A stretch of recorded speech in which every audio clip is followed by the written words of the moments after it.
Psalm 11 verse 4. கர்த்தர் தம்முடைய பரிசுத்த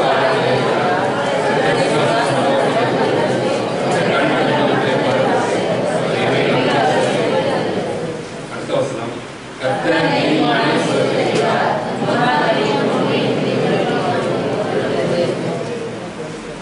தம்முடைய பரிசுத்தவாலயத்தில் இருக்கிறாராம். அப்படியே சிங்காசனம் உள்ளது. வானம் எனக்கு சிங்காசனம், பூமி எனக்கு பாதத்தையும் ஆண்டு சொல்லல.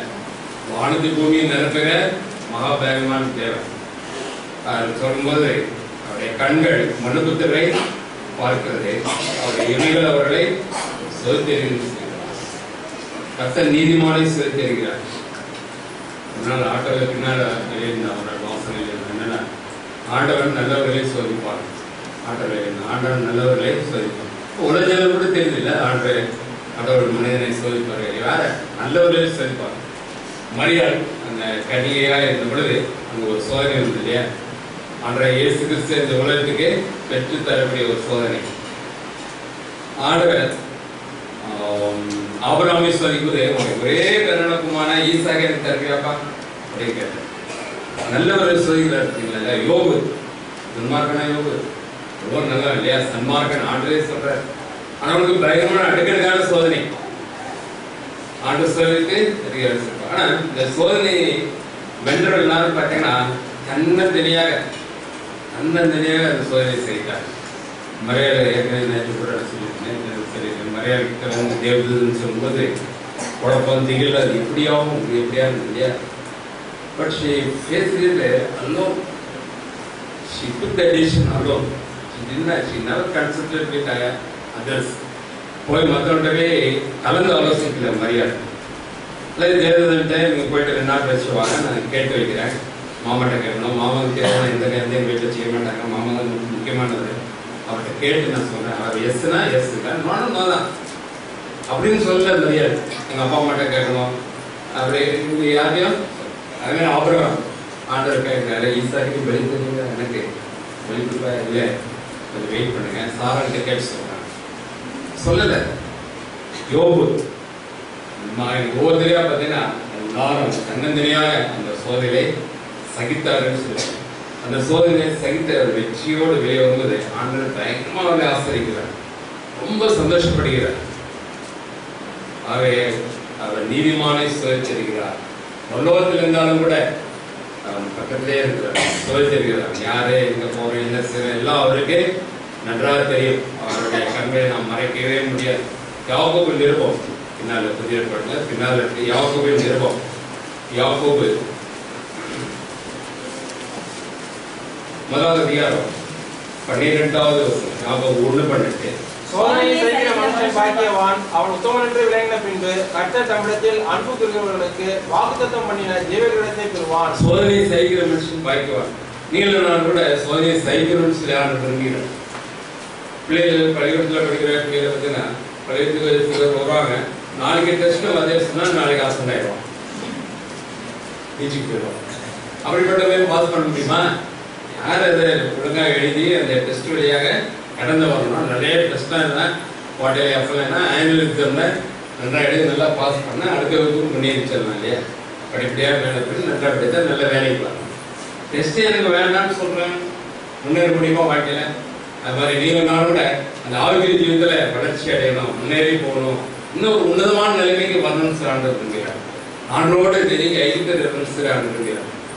அவ்விதமாக ஆபிரகாம் கூட அவனுக்கு வைத்த சோதனையெல்லாம் அவன் தாண்டி வரும்பொழுது நான் உனக்கு காட்டு தேசத்துக்கு போ அப்படின்னு சொல்றாரு இல்லையா? உனக்கு தெரியாத ஒரு இடத்துக்கு ஆபிரகாம் போறான் இல்லையா? அப்படியே ஒவ்வொரு சோதனையும் ஜெயித்து வரும்போது ஆண்டவர் ரொம்ப சந்தோஷப்படுகிறார். நீ என்னுடைய சிநேகிதன் போ, நீ என்னுடைய பிள்ளை, நீ என்ன எல்லாம் என்னெல்லாம் சொல்ல முடியுமோ அதெல்லாம் சொல்ற, ரொம்ப சந்தோஷப்படுகிறார். அவ்விதமாக யோசேப்பு வாழ்க்கை பார்த்தா அடுக்கடுக்கான சோதனை இல்லையா? யோசேப்பு வாழ்க்கை எல்லாவற்றையும் அவர் சகித்தான்னு சொல்லி பார்க்கணும். யோசேப்பு இளம் வயதிலே தன்னுடைய சொந்த சோதனால அழைக்கப்பட்டான், எல்லாத்தையும் பொறுமையோடு செய்தான். ஒரு நாள் ஆண்டரை எடுத்து கேள்விக்கவே இல்லை. என்ன ஆண்டர் நான் பிரியமான ஜீவிங்க, என்னுடைய சகோதரர் இப்படி வயதாகல, அடுக்கடுக்கான திரும்ப வருது, குடியில் தூக்கி போடுறாங்க, அப்புறம் மீடியாக்கள் வித்துட்டாங்க, அப்புறம் எழுத்தூர் கொண்டு வித்துட்டாங்க இல்லையா? சிறைச்சாலையில் கிடந்தான் யோசேப்பு. ஆனா வாயில இருக்கவே இல்லை. சோதனை செய்கிற மனுஷன் வாழ்க்கை வாழணும். உத்தமன் என்று விளங்கின பின்பு கர்த்தர் தமிழத்தில் அன்பூர்களுக்கு வாக்குத்தம் பண்ணின ஜீவ கிரீடத்தை பெறுவான் என்று சொல்லி நான் வாசிக்கிறோம். இதெல்லாம் வந்து தெரிஞ்ச ஒரு வசனம் தான். 1 பேதுரு 1ஆம் அதிகாரம் அடிக்கடியாக நான் வாசித்துருக்கிறோம், அடிக்கடியாக சிந்தித்திருக்கிறோம். 1 பேதுரு 1ஆம் அதிகாரம் 7வது வசனம். 1 பேதுரு 1:7. அழிந்து போகிற பொன் அக்கினியினால் சோதிக்கப்படும், அதை பார்க்கல அதிக விளையாட பெற்றதா இருக்கிற ஒரு விசுவாசம் சோதிக்கப்பட்டு இயேசு கிறிஸ்து வெளிப்படும் போது உங்களுக்கு புகழ்ச்சியும் கனமும் மகிமையும் உண்டாக காணப்படும்.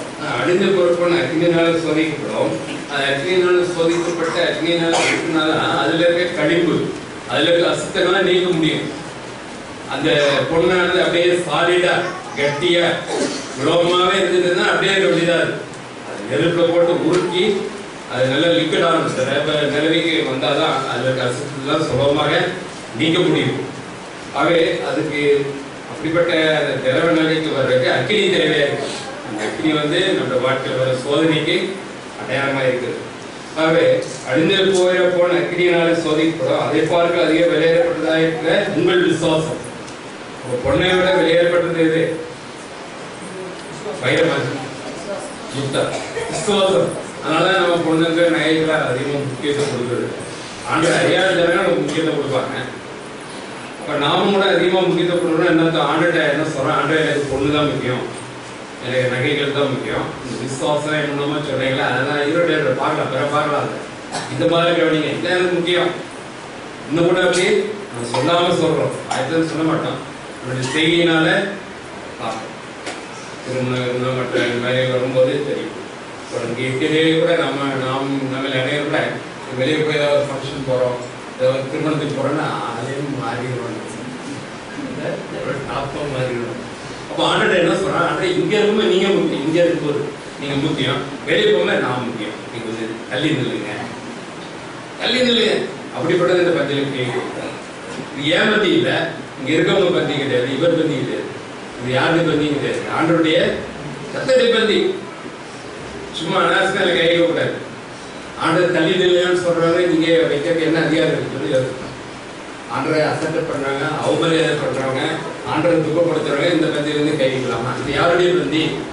இது ஆண்டுடைய பந்தி அல்லவா? அது எப்படி நம்ம கைக்க முடியாது? கை வச்சீங்கன்னா ஆண்டர் கொடுக்க வாங்கிக்க வேண்டியதான். ஆண்டர் என்ன கொடுப்பாரு? இந்த பந்தியை நம்ம எப்படி எடுத்துக்கிறோம்? லைட்டா எடுத்துக்கிறோமா? எத்தனையோ ஆலயங்கள இந்த பந்தியை பற்றி எச்சரிப்பின் செய்தியே கிடையாது. யார் வேணாலும் பங்கு பண்ணலாம், சின்ன குழந்தைகளோட பங்கு பண்ணலாம், குடிச்சிட்டு வந்து உட்காந்துருக்க கூட பங்கு பண்ணலாம், எது வேணாலும் செய்யலாம். நான் ரொம்ப ஆண்டர் துக்கப்படுத்தேன். பந்தியை பார்க்கும்போது ஆண்டர் நமக்காக பட்ட பாடுகளே நினைவு இல்லை.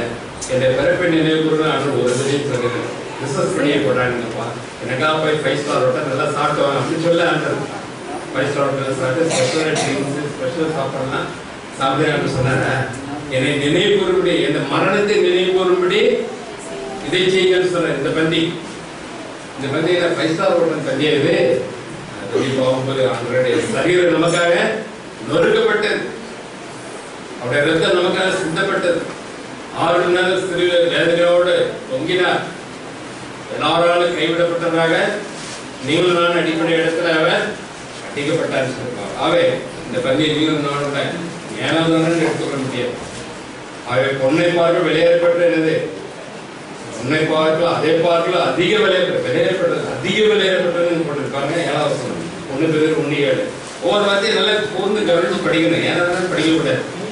ஒரு தேவன் மனிதன் சொல்லும்போது தேவமா நீங்க சாப்பிட்டீங்கன்னா வாயில இந்த சலைவானா எச்சி அது ஊறாத சரியா ஊறாத பக்கம் முழுவாங்க சார். அப்போ அது அஜீர்ணம் வரும், அல்சர் வரும், வயிற்று வலி வரும், எல்லாம் வரும். அல்சர் வரைக்கும் அது ஒரு காரணம். சரியான டைம் நீங்கள் சாப்பிடாட்டாமல் அல்சர் வரும், வேகமாக சாப்பிட விட அல்சர் வரும். எனக்கு கூட அதுதான் ப்ராப்ளம். கூட நான் வேகமாக சாப்பிடுவேன், அதனால எனக்கு கூட கொஞ்சம் அல்சர் வருது, வயிற்று வலிக்கு எரியும். நன்றாக மென்று சாப்பிடணும்னு சொல்றாங்க விஞ்ஞானிகள் டாக்டர்ஸ். நன்றாக மென்று சாப்பிடும்போது நேரம் எடுத்து சாப்பிடணும். சாப்பிடும்போது நன்றாக மெல்லும் போது சூ பண்ணும்போது வாயில் நிறைய எச்சி ஊறும். எச்சி ஊறி அதை கலந்து போகும்போது அது டைஜஷனுக்கு அந்த செரிமானத்துக்கு ஒரு உதவியா இருக்குது. அப்போ வயிற்று வலி வராது, அல்சர் வராது. வேகமாக சாப்பிடும்போது அசிடிட்டி அதிகமாகும், அமிலம் அதிகமாகும். அந்த அமிலத்தன்மையை குறைக்கிறது தான் வாயோட அந்த சலைவா உமிழ்நீர் உதவி. அப்போ எப்படி சாப்பிடணும்? மெதுவாக மென்று சாப்பிடணும். ஆடு மாடல பார்த்தீங்கன்னா வேகமாக சாப்பிடணும், ஆனால் அப்புறமே கொஞ்ச நேரம் ஒரு இடத்துல உட்காந்து அசை போடும். ஏன் மெதுவாக உட்காந்து அசை போடும். அந்த இடத்துல நீங்க என்ன பண்ணாலும் அது என்ன டிஸ்டர்ப் பண்ணோட எதிர்க்காது, படுத்தே இருக்கும், படுத்து அசைப்பட்டுட்டே இருக்கும். அதே போல இந்த வசனங்களை கூட நாம் படித்து அசை போடணும். ஒவ்வொரு வார்த்தையும் கூர்ந்து கவனிங்க. அழிந்து போன அக்கினியால் சோதிக்கப்பட அதே பார்க்கலாம் அதிக வெளியேறப்பட்டதாக இருக்கிற விசுவாசம் சோதிக்கப்பட்டு இயேசு கிறிஸ்து வெளிப்படும் போது உங்களுக்கு புகழ்ச்சியும் கனமும் மகிமையும் உண்டாக. இதெல்லாம் எனக்கு வேண்டாங்க, நான் இங்கே புகழ்ச்சியும் கனமும் தான் போகுதுன்னா ஆண்டு விட்டுறாரு. இங்கே இதோ சரி லைஃப் முடிஞ்சுன்னா அதோட சரி. அந்த புகழ்ச்சி கனம்லாம் சாதனை சத்துவரை பாடி எப்போ எடுப்பாங்க, சீக்கிரம் கொண்டு போடியா சீக்கிரம் போட்டு வாடிமா இல்லையா, வாடின்னு சொல்லுவாங்க. அவர் எப்போ எடுப்பீங்க கூட சொல்ல மாட்டாங்க. இங்க இருக்க உலக புகழ்ச்சிக்கணும்னா இந்த மண்ணோட மண்ணா போயிடுச்சு. அடுத்த நிமிஷம் நம்ம மறந்துடுவாங்க. நான் அங்கே பரலோகத்திலே ஆண்டு அந்த விசுவாசம் சொல்லி கொடுத்த பொருளோடு சகித்து ஆண்டுக்காக சாட்சியை நிற்போம் என்று சொன்னால் நமக்கு இயேசு கிறிஸ்து வெளிப்படும் பொழுது உங்களுக்கு புகழ்ச்சியும் கனமும் மகிமையும் உண்டாக ஆடப்போட